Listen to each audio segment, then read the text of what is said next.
sa này ang mê nô lăng không anh thấy mang lâu rất tu chính là lời Giêsu ca ô về nó mình nở nô cái không cần nở nô anh sẽ mang lâu cả sẽ anh này mang lâu cả này mang lâu mình không cất giặc trong đêm ba đi con đi lối về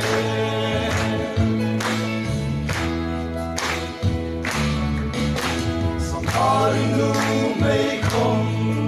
nu xin anh đây lâu chiều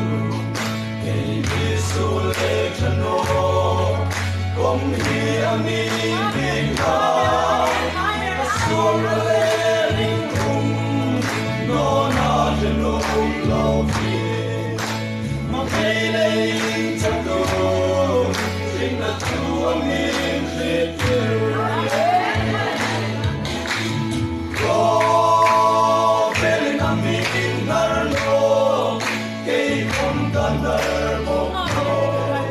anh sẽ bao lâu cả sẽ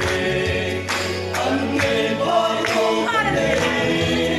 Christ ra linh cất giặc bao lâu linh em ba đi con đi lối về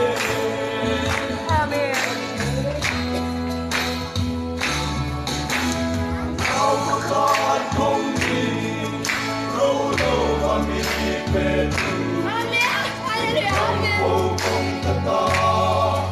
tình tình lâu lo đi và thiên mau qua đây đúng rồi này lòng sung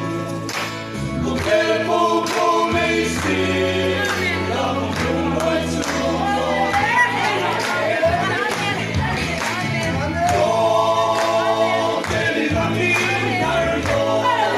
cây không tan nở bao lâu cả sẽ anh thấy bao lâu gần đây vì xa xa đến cất giặc bao lâu mình không cất giặc cùng em ba đi con đi lối về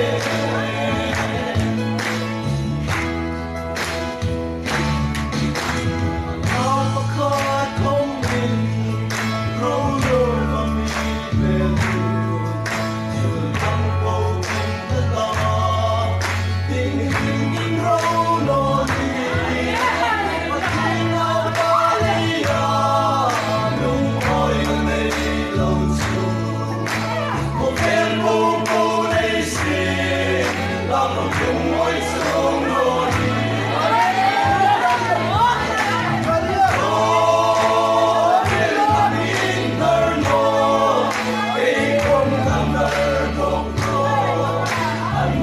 bao lâu cả sẽ anh thấy bao lâu cả này vì xa xa đến cất giặc bao lâu linh không cất giặc chung em ba đi con đi lối về